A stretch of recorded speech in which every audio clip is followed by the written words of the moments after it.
Warning: the following contains content intended for older audiences and may contain strong language.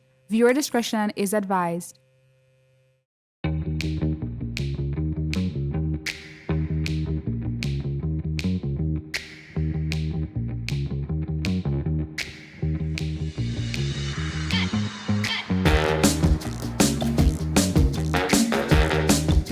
Good evening and welcome to another stimulating episode of Taboo Talks, a safe space for free-flowing and meaningful conversations on topics that many people prefer to shy away from. I'm Drea Renault. What makes a topic controversial or taboo? If you were to Google synonyms from the term taboo, you'd come across words like unacceptable, prohibited, disallowed, and forbidden. Taboo topics are those which come with a risk of repercussion in raising them, and therefore people don't always want to be directly associated with the thing that they don't want to say, for fear of shame, embarrassment, or even social punishment. However, shying away from stigma keeps people from talking about the issues that really matter. That's where we come in. The purpose of Taboo Talks was to bring the topics in the shadows out into the forefront, to talk about the real, the happening, the emotional. These past few weeks were very enlightening, even touching. Our guests tonight will be weighing in on the social impact of discussing taboo topics, as well as sharing their views and experiences on some of the topics we discussed in season 2. So please join me in welcoming our guests for tonight. Ladies and gentlemen, kindly introduce yourselves for our audience. We'll start over here with my lovely SCA sister. Hi, my name is Sanel. I'm really excited to be here. I think Taboo Talks is really important. It's, like Drea said, it's important for us to bring these topics into the foreground and to speak about them. And anybody who knows me knows that I myself never shy away from a taboo topic. That's right. How about you, sir? Okay. Hi, my name is Wasana Bermudez, aka Raswas. I'm here to discuss the taboo topics that are here today. You know, these are conversations that are not really spoken out loud in public. You know, these are more conversations in house or with friends. So, you know, it's a good thing to have it out there. You know, everybody share their point of view, share stuff that people don't really want to hear. And, well, let's see how it goes today. Okay, hi guys, my name is Diana Janae, and I am here to discuss taboo topics with my colleagues. I am the baby of the bunch, so I come to give my perspective from my generation. Hi, good night, guys. I think beside the baby, I'm the grandfather of the bunch. But my name is Lucian Fitzgerald. You can find me on Instagram at Lucian the Advocate. And I do advocate for normalizing difficult conversations because it does provide a way to freedom. Good night, everyone. Thank you so much. And the next host of Taboo Talks is Lucia. Welcome everyone.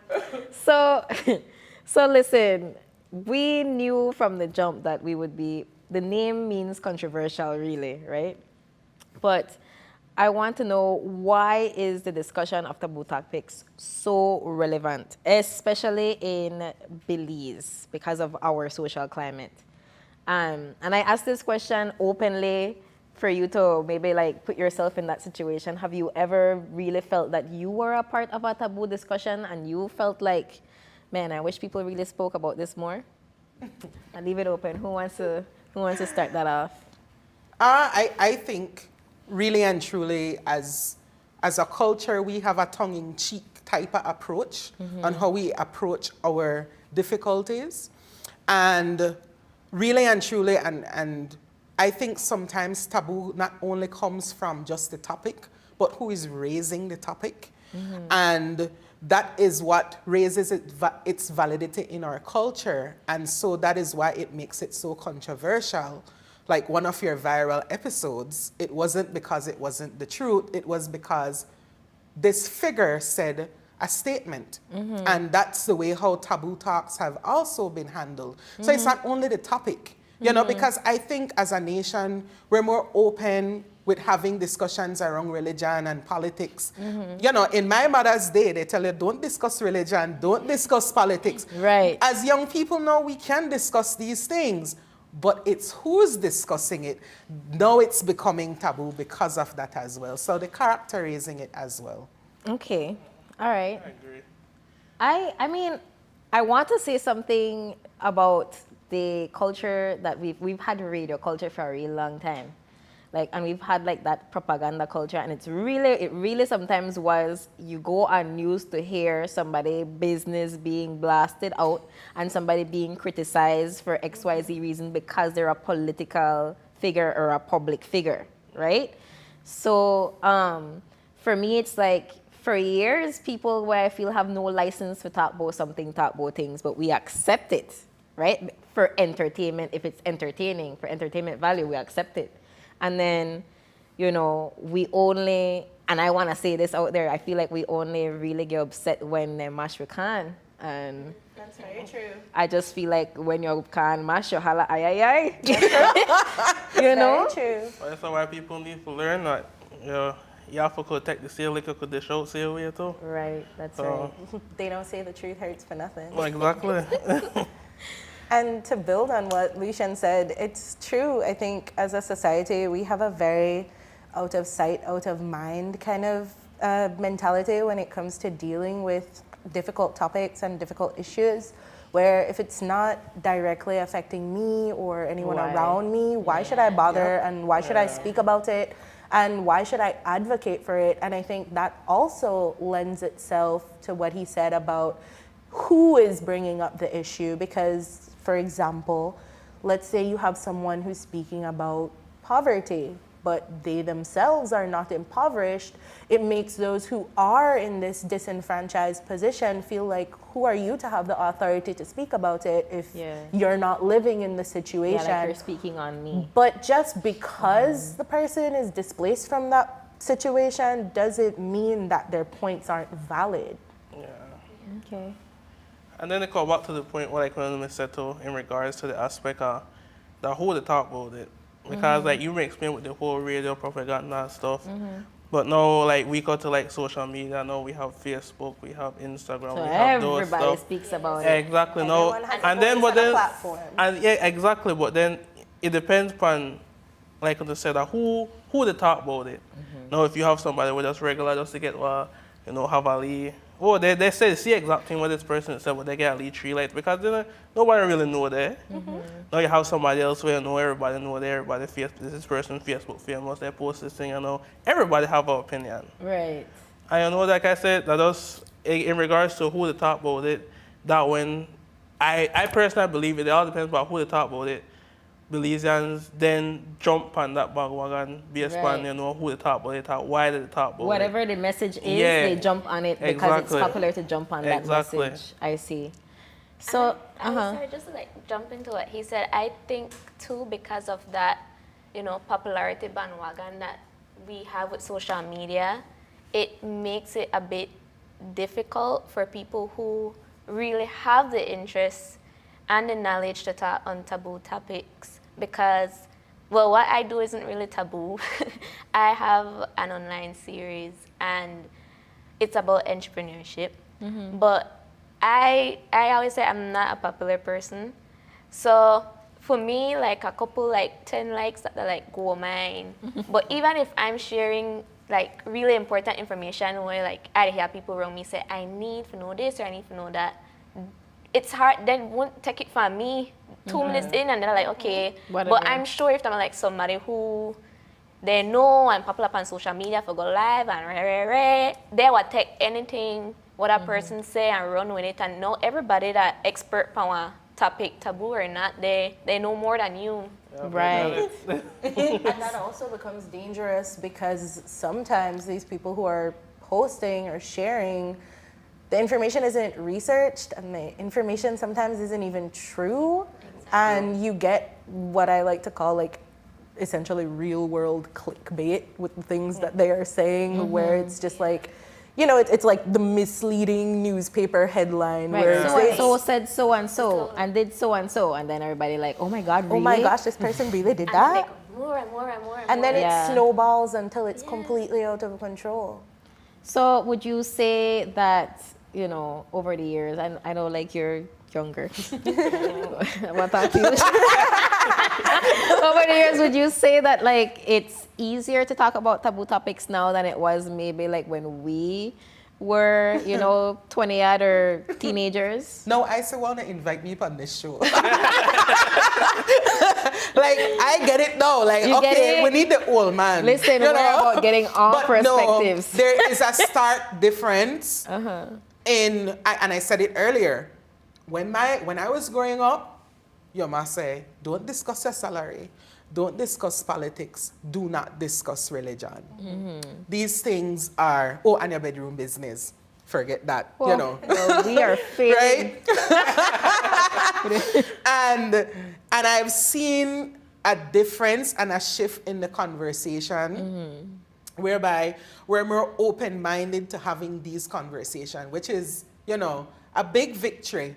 So now when I am sitting speaking with my friends or I'm on a phone call, my mom be like, why you had to tell your friend this? You know, and I'm like, ma, it's like, not a big deal. Right. Like, no, son, you know, do that, you know. Yeah. There is a generational difference in the way, especially here in Belize, where how we approach topics. Again, the older generation talk about tongue-in-cheek. I remember my mother told me stories where her mother did not explain to her what a menstrual cycle is. And because of that, when it came, she didn't know what to do. She did not know how to respond.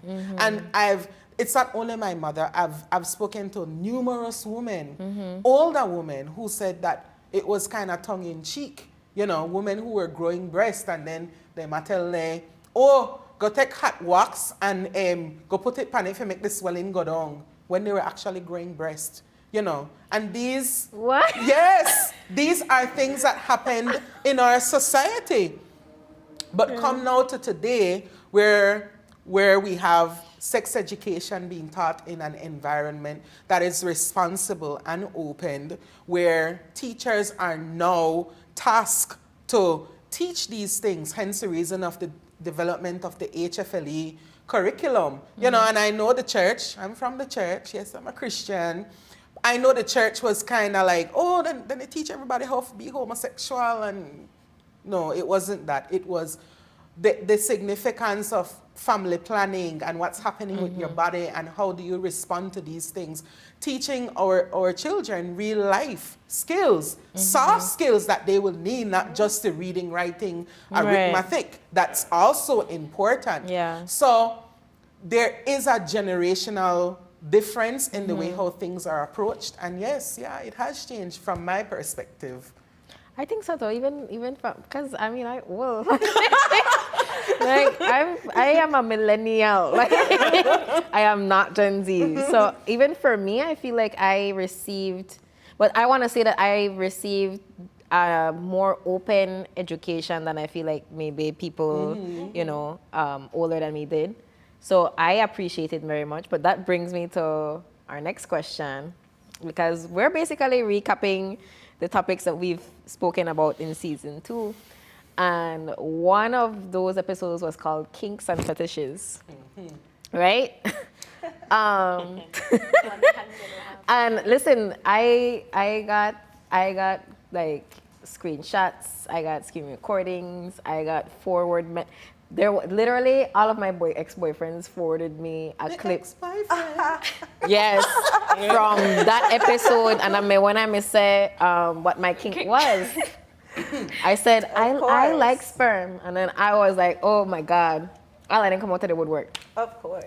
But it was a moment where, I mean, I'm not embarrassed, but in a way, it was a statement of, all right, well, this girl really talking bedroom business out.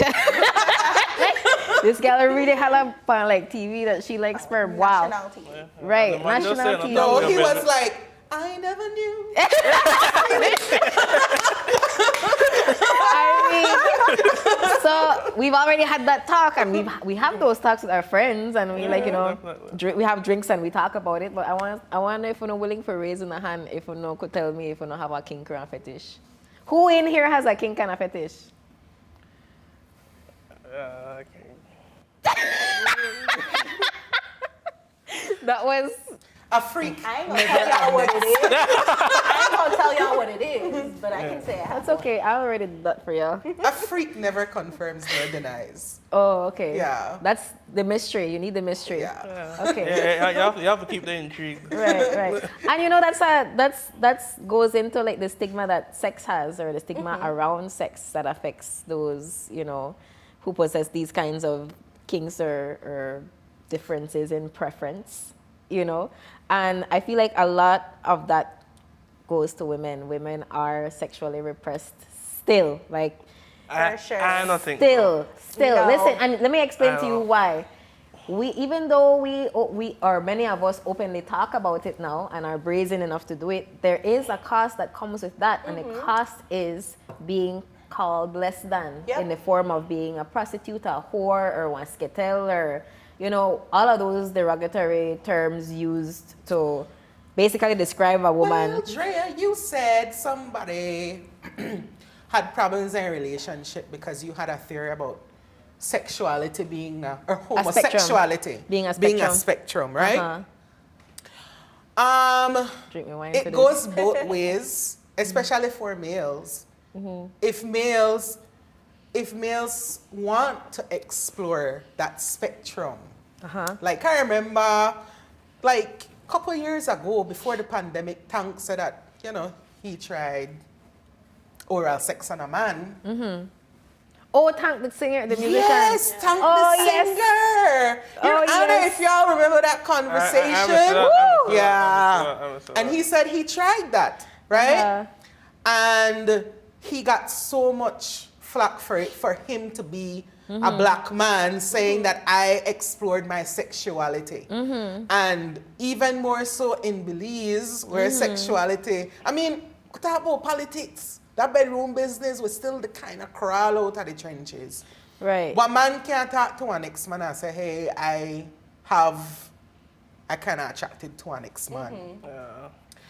You are also marginalized for that. For sure. Oh, for Right? sure. 100%. So it goes both ways, right? I feel like no, It goes both ways. especially with the advent of Instagram and everything. Like you have certain tags, I won't call them. You know, they're celebrated. Belizean women who are celebrated for their sexuality and flaunting their sexuality on Instagram. Males in Belize not really got a freedom again. Right. There's a double To add standard. to Right. that, do you guys know what the male gaze is? No. So the male gaze refers to this, I guess you can say, construct whereby if the image or the media would give a heterosexual man pleasure, that's what the male gaze is.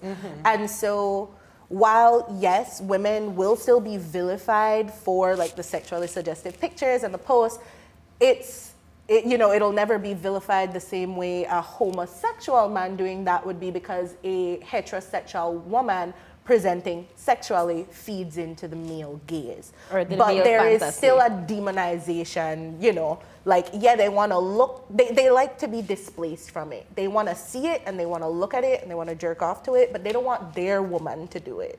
So there's still that, like, I enjoy seeing this, but I don't want, like, if my girl miss done so, she wouldn't be my girl type of mentality. Well, I just may have said, listen, remember- you know how much man ask me if like and I talk about like the relationships I've been in, like their fantasy is for me to be with another woman and they like, you know, see it. Like that's their fantasy at this point. Yeah, like But that is still the male gaze. Because if I would have turned around and said, well, my fantasy is to see you with another guy in front of me, they'd be like, no. Right away, no. Or even Immediately, to say, no. like, if you were to say something like, oh, well, I want a threesome, but I don't want to be two girl, I want to be two man, they would be upset. They'd And be that is livid. actually my fantasy. And that way, I would love personally, that. for me, like, yes, the whole the whole threesome aspect, it's exciting. I think, but Once I it's mean, exciting. yeah, that's something anybody would have wanted, honestly. But at the same time, like I may have this conversation with my friend. She said that she doesn't want to have a threesome thing, and this was something that she was interested in, but just because like we did Belize so small, everybody know yes, everybody. For sure. And this is a way, this is how I always try to bring across. Like, you can try to be private, but there's a lot of things that will get out the Belize. For sure. Because people will talk. You segue People. right into my next question. Perfect. Continue. No, I mean, because honestly, because I always have this, they always have this, I don't know how I say it, like this, for both gender, they have this perspective that And man talk more. this is what people don't understand. This is what people don't understand. That is accurate. When I said the whole our man talks here, but then when all we chill out, we talk with our boys, all we take a drink. If this girl just happens to pop up and something will happen, then Not me, sir. Not me. And I listen to no. the conversation. no, and I but say not me. I say every man will do that. But then they have certain things where, of course, your friends are always the wrong. As well, I don't know what with my close friends there, my best friends are always the wrong. So even if I want to be sneaky, I can't, because they want to know who. You see, that is why my friend, when I got to high school into sixth form, I said, Lucian, you're such a mystery for us. Like, what's up with you? You come in at the conversation, you make a lot of noise, you the life of the party. But we never know who you to sleep with. And I said yes, because a freak never let their right hand know what their left hand is doing. And that's always my philosophy with sex. And hence the reason I don't want no threesome, because I egotistically in the bedroom. Okay. Right? I want to be the center of attention. Right. And then it Nothing wrong feeds with into, Nothing wrong so with I that. don't want to share with nothing. I don't want one next man, nor one next woman. I want to be me and my partner. Simple. I don't want no complication in a bedroom. To me, like that just overcomplicate things with you, like Possible, 'cause just it can breed I just want to know. complications. I just want to Like- know how that man really feel like they could it's two girls and they could barely satisfy one. That Well, you see, when I may get married, I'm one sorry. lady tell me, one old lady tell me, say, Lucian, I just want you to know something, because I gone to church sleepy. And lady say, I can tell you something, son. You got all your life enjoyed, right? Just remember one thing. That thing could done you, but you can't done that thing. Okay. And that's very, very true. Okay. It's true. But you know what? Let's go back to the gossip part of it though, because this, and I have been subject to this till the man of mine, I'll lie to you. But it's in part because of I guess what I've chosen to do, and it's just to be open about things. comes with the territory. It just comes with the territory. But I feel like people weaponize sexual behavior, sexuality, and use it to maybe bring down someone's character when we are sexual beings. So where that person's sexuality or preferences or promiscuity have to do with their capability of doing their job or being a decent human being. For sure. You know what I mean? So I like sperm, so then what? That doesn't mean you can't do your job. That What's doesn't the mean problem? that you don't know a functioning member of society. That Right. doesn't What mean is that the problem? you don't pay your bills to time and do what you have to do. Like You know what is the you're problem? still a person. I think, too, you have to look at it like, okay, miss or sir, I like sex, right? But you go to the casino, go gamble out your salary. And yet you're still viewed as a professional in society. Right. And I think it goes back to the double standard that we were kind of going to. I remember when going to high school dance, right? And you had a one girl who never afraid to express herself with a man on the dance floor. Oh yes. And I recall. Oh, definitely. and you're there with, and you're there with your girl. Wait, and you're there with your girl, and your girl say, watch how she go on lawless. And then you say, wait man, and as a man you say, for true, but back in your mind you say, man, I wish I made a dance with she. Yeah. You know? Right? For real. Because she's so free while they are so stiff. Like, can live life. No about nobody. You understand? Just waste the ticket. Listen, Yeah, at least people another gossip conversation. for way less, right? For sure. I remember I went to a conference, they had an after party, and I ended up on the table, wasn't drinking, wasn't drunk, just in the higher music, and not me. Anybody who know me know that music get me high. And I just rile up the party again, life at the party. This happened in Cancun. Before I reach Belize City, me done there. Before I reach, somebody done this. Say. So it's not only sex, it's just somebody who just to live their life and being free. And because they're uncomfortable with that, then they tend to want to judge. And that's where the double standard comes in. Because when we can't express ourselves, and because, oh, we judge that person by our standard, then we say that person there is invalid, that person there not professional, that person there just lawless, because you are not free enough in yourself to express yourself Preach, the way that you want to preach. And that is the truth, right? Honestly, it just comes down to the point where people just don't like different. Not only that, People a lot like of people different. will People judge. don't like free. People don't like things that they can't achieve themselves. And especially when they themselves feel constricted or confined by whatever it is that society has told us is normal and regular. Whenever something steps outside of that, it's like, man, how dare you not do what society told you to do. Exactly. And for you be so free, you have to know who you are. Yeah. And a lot of people don't know who because they have no measuring stick of themselves, Right. they go to what is familiar, and then because they go to what is familiar, then they judge someone else by that standard, which is unfair. For sure. And worse, I feel like at a young age, if you find yourself at a young age, that's not like such a blessing. I swear that such a blessing. Yeah. Because like they have people now with 40, 50 And still confused in a life. And you know, all of that, you have it, and I think sometimes too that how you get brought up. I mean, I know certain people where because they get restricted at home and they don't have the freedom to do certain things, they might have to do them upon the law, and they see like one of their friends do that, they start to get jealous and start to feel like, well, look how she did this and look how she did that, and they start to find one reason not to like you because you have certain things that you could do and you could say where they can't do. And sometimes it doesn't even have to be anything personal.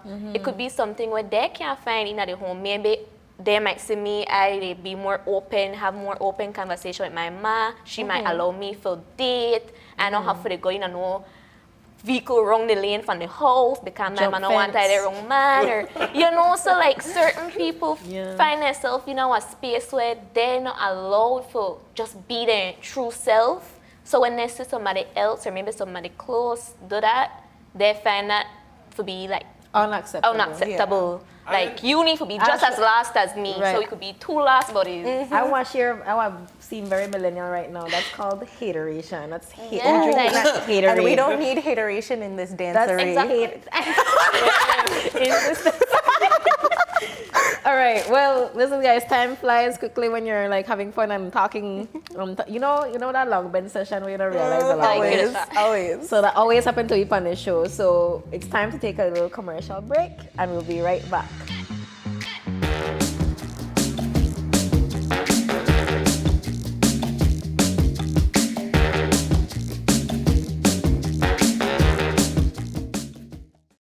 Warning: the following contains content intended for older audiences and may contain strong language. Viewer discretion is advised.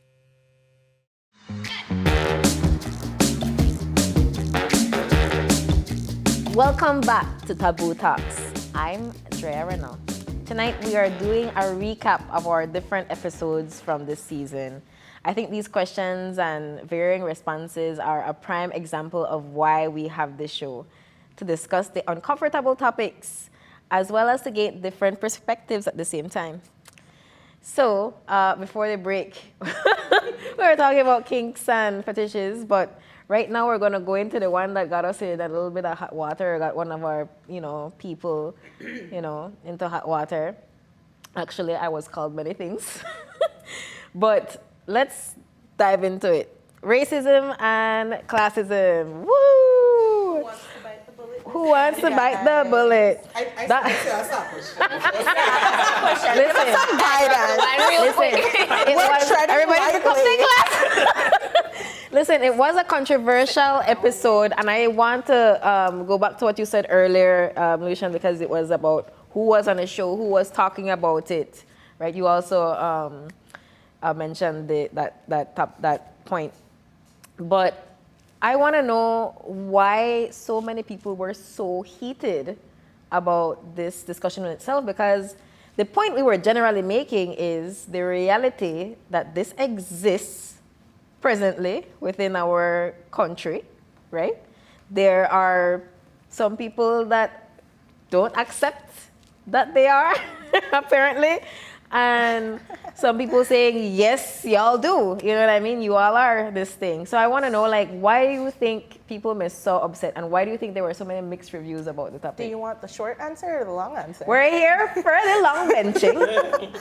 Well, I mean, the short answer is they were upset because they don't want to admit that it's true. But the long answer is because admitting that it's true and admitting that racism exists and that racism is because of our colonial roots and because of our connection to the transatlantic slave trade is intrinsically tied to our society, and admitting and accepting that means that you have to look within yourself and either see how you profit from it, how you are disenfranchised by it, how you play into it, or what are you doing to uphold and continue to perpetrate it, and what are you doing to dismantle it. Lovely. Wow. Well, I talk about it and get called stupid and ignorant and As we do, as we do. and like racist on the internet, which is okay. You can call me racist because what I'm saying is it's there within us, ingrained. So if you get upset when somebody calls you racist, I think Well, the reality is, if you call a Spanish Spania, Thank you. if you call a Garinago 36, apologies to my Garifuna brothers They were and called hard, just sisters. so you know. So it's not directed. Thank He's you, like, my brother. Right? If you call a black person, but I'm baboon Or monkey. or monkey, Any animal, really. and if you call white people crackers or whatever, then you are practicing racism. Thank you. It's prejudice. It's. I know my friend was going to talk about the balance of power and what's not, but We had an off-camera discussion. yes, we had an off-camera discussion, and yes, balance of power does play very heavily in the practice of racism, but it's also denying access, denying access, And that's the violence. and that's the violence, and that's where. Alicia Keys had a really nice song, and I'm forgetting the lyrics of it. Oh, Lord. But it spoke about how we're so divided off these topics when we're not looking for our commonalities as a nation. We are facing things in this nation that I think if we come together, we'll be able to solve it better than any politician would ever could. But because we're so up in our feelings, we can't see past ourselves Right. in the equation. That is beautiful. And because of that, we cannot move forward as a nation. That's beautifully said, because I feel that 100%. I think that, and I was in a very normal setting when this happened. This literally just happened to me like a week ago. And it happened to me, I was just present. I was in a car, and we were, of all places, Orange Walk. So, yay, Orange Walk, I know you love me. Orange Walk and Kayo love me. And this lady made a talk about hair. And she looked at my hair, because I was transitioning. I just, obviously, I bought my hair like somebody just told me. She was touching my hair. Obviously, somebody mixed as well. And she goes, oh, I like the texture of your hair. He said, it don't like brillo like the real black people here. And what I want to say, All my 4C babies, stand up. I literally was sitting there like, and this is something where you were asking the question, how do you act towards it? How do you perpetuate it? How do you benefit from it? There is a fetishizing of an exotic or somebody that's in between, right? There is a beauty standard of, well, she's mixed, she's not really black. You know what I mean? She's not really black. She's brown or she, you know what I mean? You're pretty for a black girl. You're pretty for one black girl. Yeah. Thank you. That statement. And I have had that statement said to me my entire life. So when I was in the middle of this, like, I guess Facebook scandal, many people never understand that I'm actually way more Hispanic than you are. I just look this way because I'm mixed. I mean, if somebody were to ask me, what's your ethnicity? And I say Creole, and I say Spanish, even though like I was scolded about saying Spanish, a colloquial word that we all use to refer to somebody of mestizo descent. Anyway, I'm just Afro-Latina. Like, that's my culture, and that's my racial ethnicity. So for me saying I have been discriminated my whole life and treated a certain way because I look a certain way because of my Hispanic, family and or counterparts or whatever. I am talking from experience. This is a real thing. Yeah. You know what I mean? Yeah. So I want to know what you think is more prevalent, because I have been personally stereotyped because of what I look like, but also because of what my socioeconomic background is, which is also a mixed thing. Like, I'm also mixed there because I come from immigrant mother that literally came from a farm, and a educated Creole black man. You know what I mean? I have both scenarios. So I saw the two things, and for me, both of them are very So the prevalent. daughter of a royal Creole and a farmer. And a farmer. And an immigrant Spanish lady from Honduras. Yep. Well, I realized like the whole land too. I was so well you talk, because I want to talk about like the hair thing. Okay, yes. I think Please. Yes, let's go there. and this is my experience during high school. Now, I've never permed, and I have type 4 hair. That hair with a workout session when you comb it. So in high school, when I first started, I feel self-conscious about how I look. I'm like 2 times, 3 times darker than how I look now. I had thin glasses and my hair. Now, I'm at a phase that I don't start to get attracted to guys and, golly crush here and there. But what I realized was a lot of the guys that I liked, they did not like me just because of how I look. They want the girl with the soft, bouncy, curly hair. They wanted the brown skin. And I used to hear from other friends, they don't date nobody who darker than their skin or darker than a paper bag. And I like, wow. And I remembered I felt so bad, and I feel worse. I look at my hair like crap. So trust and believe, every weekend my mom have the hot comb on the stove, and I come to school, and that when I feel like I get the most complimented, like, oh, Diana, your hair look nice, this, that. And I remember one time I posted a picture on Snapchat. I ain't got it again, but I posted a picture on Snapchat, and one of my then friends comment and be like, you should do your hair like this more often. You look way prettier with your hair like this. And in my head, I like, wow.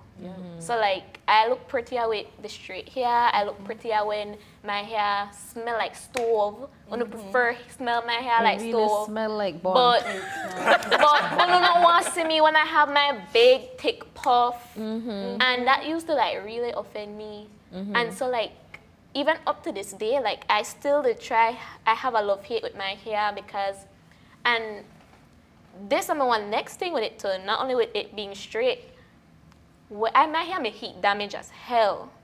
So now the time for transition the hair back to health. And the main thing was, oh, your hair got curls. Like, you strive to get that same bouncy curls because that the way people like see when they hair natural hair. Look on Pinterest and type natural hairstyles. You know, see somebody like me first. You want to say You want to have to put, you want to have to put C3B. 4 black women, Dark skin women, type 4C. hair. You have to be so specific. So it didn't even have to be a long time ago. Still recently, young people have that mindset, and I feel good now that I just see people start to be embracive of their dark complexion. People, people when they get big and after the big chop, I don't know why it take big chop to get trending, to make they embrace girls with thick hair. But that used to really like bother me, like, how dare you, you know? And even with your skin complexion, like, what does my skin complexion bring to the table if I am a knowledgeable person driven, but you all look at me and be like, Even if you're not, because you're still a person and you're Exactly. still deserving of human decency and Exactly. respect. You're still a being, you know? This is why I always tell my friends that, because I think, for example, like how you said that, how you look at Pinterest, you know, for certain things and stuff like that. And like I explained today, I think about TikTok where they say, comparison that the killer of all joy. Now, social media bring out such a broad aspect of how you're supposed to carry yourself, how you're supposed to do this. If you're a male, you're supposed to do this. If you're a female, you're supposed to do this. You're supposed to handle certain things in this kind of, aspect.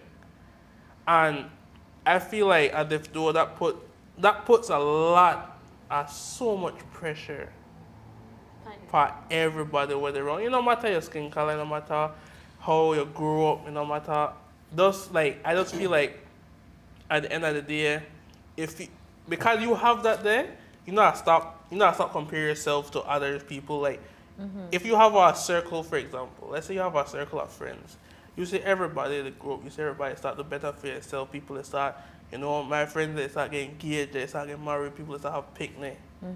No, I there a lot of free time. Not got nothing for though. No, I say all my friends, but every time I want to call or link, nobody not answer. Cause everybody busy.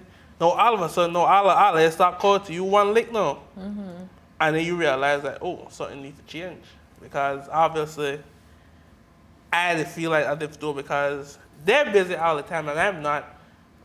There's a fault in you. Why did the wrong? Yeah, there's a fault in you. Why the problem? So I don't know. Well, but I prefer having free time. Sure. Well, to kind of round out the conversation, the father of public relations, Edward Bernays, said this in his book. Not the quote. Don't Yes. you love Don't you know? Yes, but I'm summarizing the quote. But he wrote a book named Propaganda, literally, in 1928, and he said, the constructs of our society is built by men we have never met.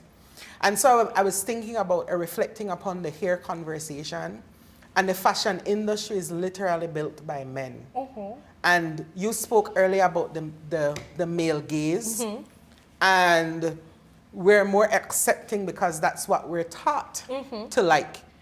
While other people like Coke in Belize, while other people addicted to Coke in Belize, is Coke the nicest soda?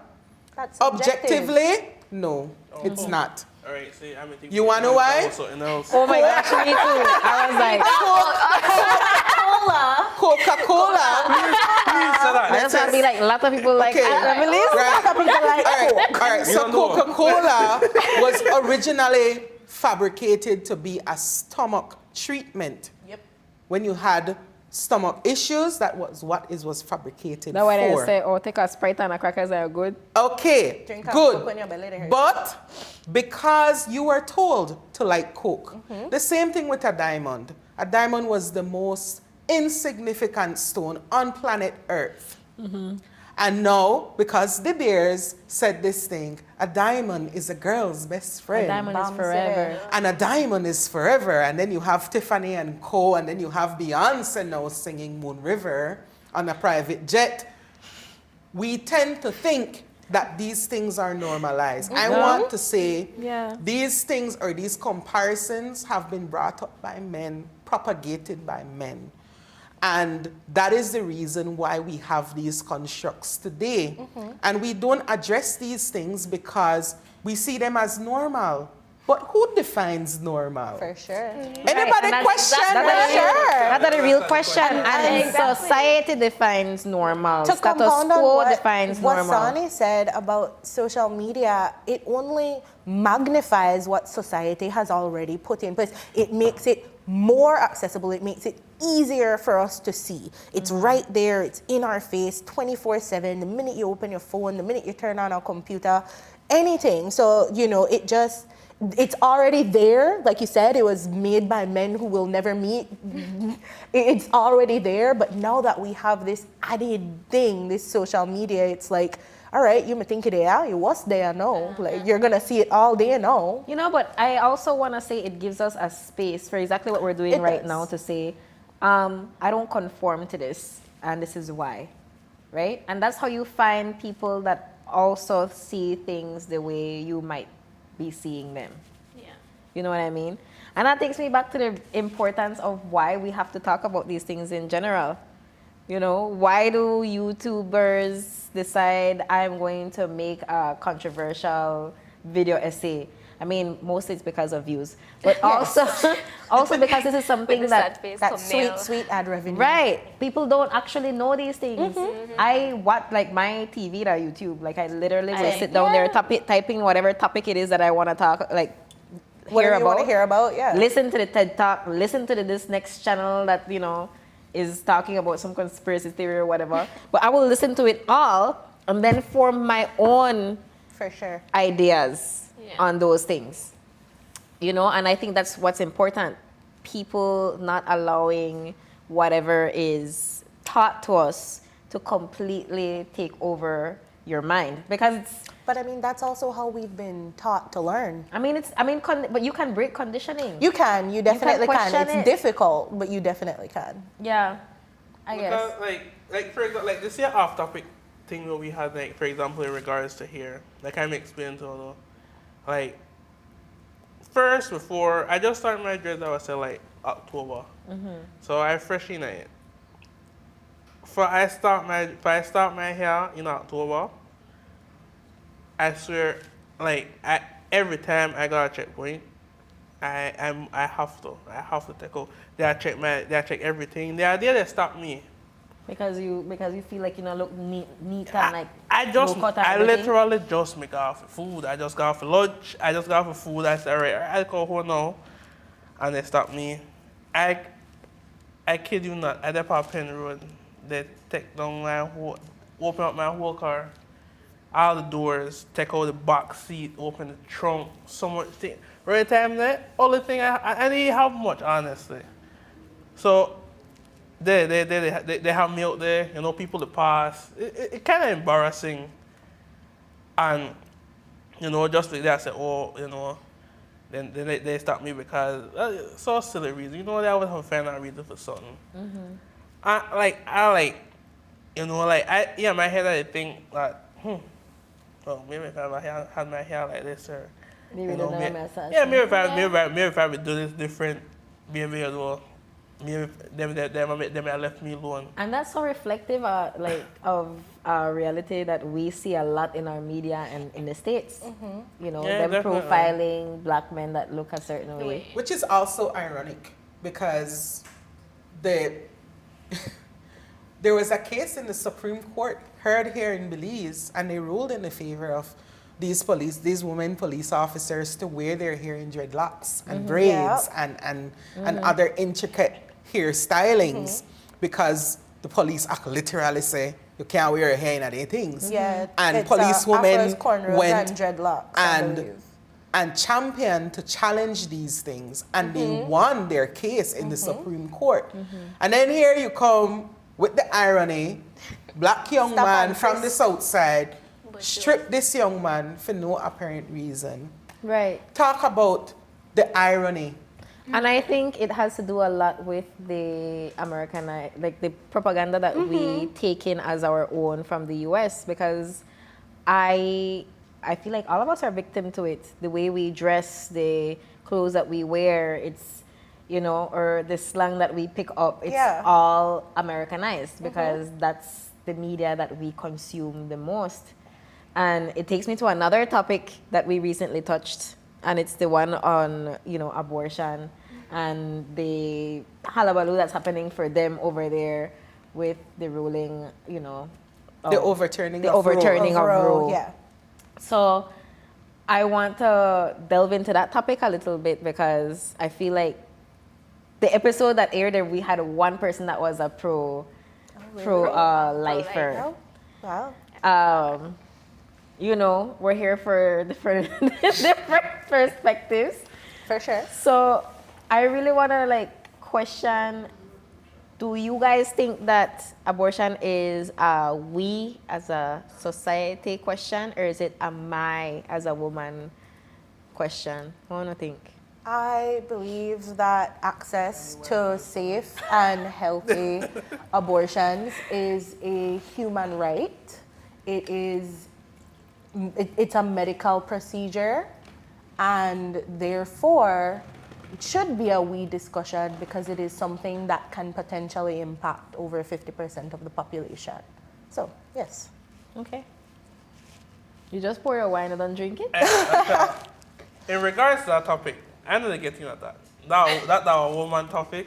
You know what? I know the fight with Ono with that. Well, the reality is... Listen. reality I have to is- respect you for that because he said he's like that Yeah, about I me. understand I can't talk saying I about don't it. have any Which I think jurisdiction. there should be a lot of people that take that stance too because some Yeah. people have a lot to say No and really uterus, no choice, they have babes. nothing to contribute about it. I mean, I know what I'm gonna do before the baby happen. I know what I'm gonna do. I can't call you play last now. The reality is, and you might class me as a pro-lifer after this, but the reality is that abortion, it speaks to how we view life. It's a deeper conversation on how we view life and where life begins. For me, life begins at conception, where the sperm meets the egg and it forms a fetus. That's where life begins for me. In the argument, for some other people, that's not where life begins. It begins when birth happens, right?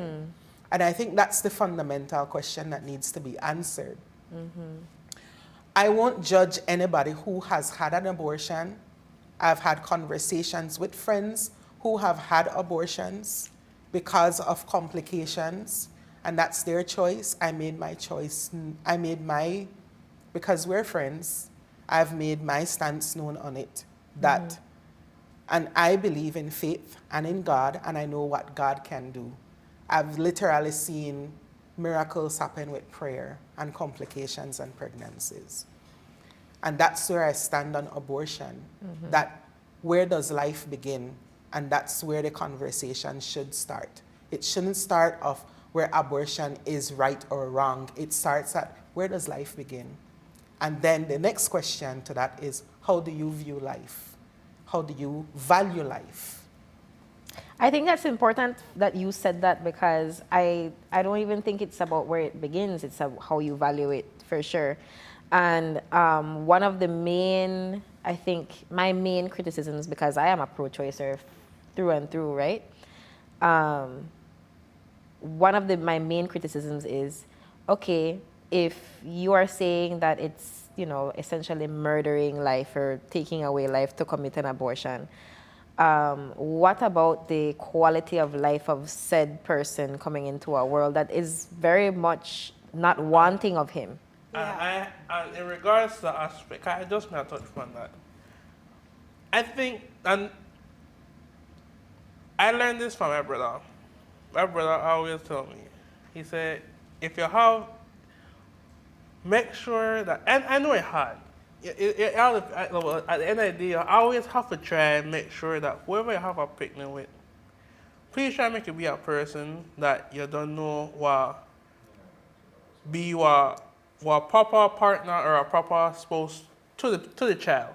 No, I have nobody where, all right, because yes, they have man where when the picnic come, they go, but they have woman like that too. So, you know what, and for me personally, I always tell myself that, yes, I want to have a child, but I want to be in a situation where I am stable enough financially, mentally, for me I be able to be the best father to my child. Because at the end of the day, things are changing, life will get better. So I will be able to provide a certain type of lifestyle to my picnic, what I couldn't have help. And at the end of the day, for me, I try to push that, I have to make sure that how I put myself 1st. Because I can't I can't try to feel like I could help everybody else, and then, or help my picnic, and then they are just the dwindle in the background. Because then I know how to provide I know how to be the best father I can be to my child in other aspect there. So that's my point of view. Right, and I think it goes back to, again, it's the way you look at life. I saw, and we'll talk about meme again, but this social media, I saw a reel, and it was a girl, talking like, and the caption said, when a pro-lifer asked me how I would feel if my mother had aborted me, or if I would be okay with my mother aborting me. And then it's tongue-in-cheek, it was like, yeah, that would be fine with me. And honestly, I really believe that, like, if I were a choice, my mother had chosen not to have me, cool, thank you, it would have saved me a world of trauma and trouble. Because honestly, I think that parenting and child rearing is something that we are not taught in society. And we are not taught. And I'm going to how to add to that, properly raise a child. We want to have abortion as a we discussion, but we're not ready to have that we discussion in its entirety. What do you mean by that? And what I mean by that is that society does not create constructs that allows women who are disenfranchised by their unwanted pregnancies and give them the proper support that they need so that the child can be raised with the resources regardless if two parents are in that child's life or not. And that's the real question as well that we're not ready to have. You say we want to call aside and say I'm a pro-lifer, I'm a pro-choicer, and this and that, when the reality is that for we society even want to support these mothers who are even willing to not have an abortion for themselves and say, no, whatever the circumstances, this is outside the abortion conversation. This is outside the whole Roe versus Wade being overturned. This is the reality on the ground. There are some women who are saying, I want to have my child because my child deserves life. And this is outside of our ideologies.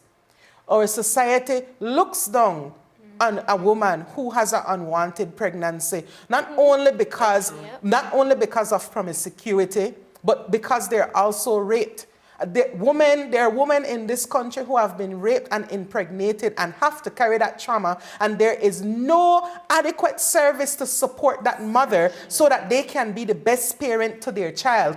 Added to that is that the man is really absent in the life of that child. And that's the conversation we should be having surrounding abortion. And we're not having it. So then we go and we rest in comfort and being pro-lifers and pro-choicers when that's not the basis of the argument we should be having. It's a distraction. It's a distraction. I will agree with you completely that it is a distraction from the real topic, which is, and for me, what is the value of life? And for me, it is a personal choice. It's not a we discussion.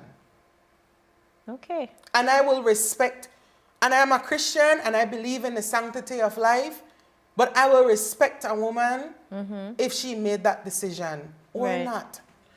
The fact of the matter is that it's not that difficult to get an abortion in Belize, actually. It's obviously illegal generally, but the reasons to have one that would allow it to be, I guess, okay or legal are very much talking on the value of the child's life. If the woman's life is in peril, if that child is in danger, be it physically, psychologically, you can get an abortion by a medical practitioner as a route, like a regular procedure. And I very much am glad that is what is available to us. A lot of people don't know that. So I think more than saying, oh, is it right or is it wrong? Is it like this is something that is out there. Like it's just informational at this point. You know what I mean? Because like you said, like there are women that are in certain situations that really are between a rock and a hard place and they don't know what their options really are. You know what I mean? So when we go when we talk about political labels, because it's a political label to say pro-choice, it's a political label to say pro-life. What we're really doing is what I think is oversensitizing something and distracting from what the real matter is. And I will agree with you, Lucian, 100%. I feel like it's situational. And thankfully, we are not in a position that a lot of women in the United States or and a lot of women in other countries are in. We have that freedom to say, all right, I'm going to ask and I'm going to go to the doctor and figure it out. You know what I mean? But And I want like to that. add to what you said when you said like the trauma. I don't think people quite understand how many levels of trauma. It's like it's compounded because if you're using the example that you gave of someone being raped, you have the trauma, the physical trauma of the rape. You have the mental trauma of the rape. You have the mental trauma of finding out you're with child. You have the physical trauma of your body changing. You have the physical trauma of giving birth, of Labor. going into labor. And then you have the mental anguish that you will feel knowing that you don't want this child. That just 6 layers of trauma right there. And if you choose to have the Yeah. child, there is the mental anguish of raising a child of a rapist. Of someone Not who make has it be a boy. harmed you intrinsically, you know what I mean? harmed you on such a molecular level. The disdain that a mother could potentially feel towards that child. It's it's And I it's honestly just such view a that as traumatic- child endangerment. It To me, is, that is child because, endangerment. A lot of people don't like to talk about these things, but like postpartum depression exists That one in real thing. general, right? But when you add the extra layer of this is the child of your abuser, could you imagine what that does to a mother on a psychological level? And by default, what it does to the child. Because You know what I mean? then too, the children pick up trauma in the womb. If the mother is in distress while carrying the child can literally, like if you were to test the child's brain, like you would literally see things like depression coming up from birth. These things can be passed on to children when they're, incubated in these traumatic environments. I like that, guys.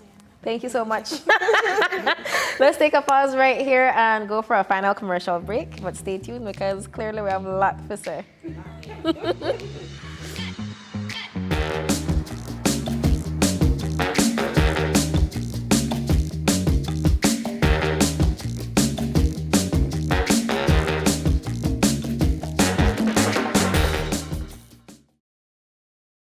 Warning: the following contains content intended for older audiences and may contain strong language. Viewer discretion is advised.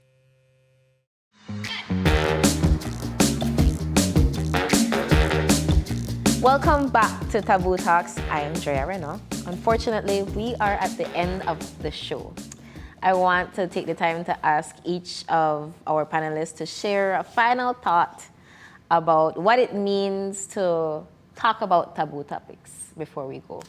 So I'll start over here with our very vocal Lucian. Start with the grandpa. No, listen, every so often we have one panelist that really just took over the show and you that this one this time. Anyways. For me, speaking about taboo talks is really normalizing those conversations that cause trauma, those conversations that are tongue-in-cheek, those conversations that we shun because it confronts who we are. Quoting the great Lisa Showman, she said, No, next quote. yes, Go ahead though. I love my quote. I'm Shreya. here for it. I'm here for it. But she said something that really stuck with me. And she said, if I speak and I cause you to pause, then I've forced you to think. And I think Taboo Talks really forces us to think beyond our normal constructs and for us to have healing conversations. And so, yes, I am Lucian the advocate, advocating that we normalize hard conversations. Woo! What do you think, babes? Why is it important for us to talk about our truths? Well, for me, being the baby, you know, the grandpa don't talk, not the baby they talk. But Teach her how to use the app real quick. But to me, it's really important to talk about taboo topics because, you know, I just told my mom this the other day. I said a lot of people like to say the youths are the future, but I say no, the youths are the present. What we do now is what influences what comes up. So, you know, for them, when they grew up, you know, they had to, just like what he said, you know, you can't talk about certain topics. Let's talk about it. Let's have that open dialogue because when you do that with, you know, your peers and then when you grow up and you have children, all you're doing is creating well-rounded, knowledgeable people in society that we will no longer be afraid to work with each other to develop our community. We will no longer have it hard to dig deep and find ourselves because we're so insecure. To me, having taboo topics would break down all the barriers of insecurity because we don't have to worry about how we look, we don't have to worry about how we dress, how people are think about what we say, how you hurt this one, that one there. All of them they were gone. So to me, having taboo topics, you know, today, let's talk with our friends. You know, I still have friends where you really can't talk about certain things with them because they, you know, we're not an overly sensitive generation. But I have friends who study social work and we will have that conversation. I share with them some taboo talk episodes and we have that conversation. So it's very important to not wait till tomorrow, start today because we are the ones who will influence the change that we want in society. I believe the children are the future. Hey, that was beautiful. I love the way that was beautifully said. What do you think, babes? Tell me. Well, for me, I think the taboo talks are very important due to the fact that I feel like a lot of people, well, not really just Belizeans, but on a worldwide basis, people have a fear of the facts, and there's a lot of things that go into, you know, knowing, and then taboo very, very, very, I would say, it's very specific in the fact that it provides, like she would say, provides the basis of the talk about, you know, stuff that people normally talk about. It provides, honestly, having taboo talks is honestly like a therapy session. I feel so much better after today. You're welcome. Really, and honestly, you know, it's something that is very important to make people talk about due to the fact that, you know, it provides the aspect you have people always just run away from things, and everybody know what they need for change. And this is my thing. If everybody know what they need for change, but everybody always just fear to do it. Having the talks, having the conversations, it brings about, you know, a better perspective, different perspectives. You know, okay, maybe this aspect might be maybe this one might be better for me than what I think. So, you know, difference in opinions, difference in perspectives, all of that helps, especially, you know, depending on who you talk with and your friends or your circles. So, you know, love the show, definitely. It's very, very helpful. Thank you. I feel like I did a search or something. You know what you don't know what I searched? Well, I have a sister who went okay. Okay, well, just for you all that don't know what search is, it was a retreat, a spiritual retreat. Yeah, we had to do. The infamous one that Trinidad found. Yes. Yeah. I was a search leader and a peer helper in my day, you know, and then I got back and like help coordinate one. So yeah, I feel like I'm at. Thank you so much. That was a good story. Go ahead. So yeah, like what everyone said, Taboo talks are important because it helps us find a way forward. Like Wasani said, it feels like therapy. And that's because in a way it is digging deep and speaking about and working through and healing these things that have caused us, without us even realizing sometimes, deep generational trauma. And by having the discussions, by breaking down the barriers, we allow ourselves to grow and to heal and to work past these things that have, in my opinion, to a detriment, kept our society in a chokehold. And like Deanne said, you know, we talk about this now, it helps to pave the future. It helps to push us forward to where we need to be. And so don't stop growing, keep having these conversations. Don't let the end of season 2 be the end of your taboo talks, please. How will your taboo talks with your friends? With your family, with anybody who's ones. willing to listen, Definitely. because you'll be surprised how much better you feel after a good talk. Oh my gosh. I'm emotional. Somebody get the Kleenex. No, honestly, for me, it was a pleasure and a gift to be given, you know, some like this platform, you know, because there are people that really and truly watch us. There are many people that don't get it, some people that skim over it, but there are people that come up to me and say, thank you for saying that, or I didn't think about it this way, or this are my opinions, I'm not crazy. Like, everything is valid. And for me, it's about creating a connection between what we think our life is supposed to be and what we want our life to be, right? And I think it's very important to build a community and to build relationships with other people based on what you believe and what you think.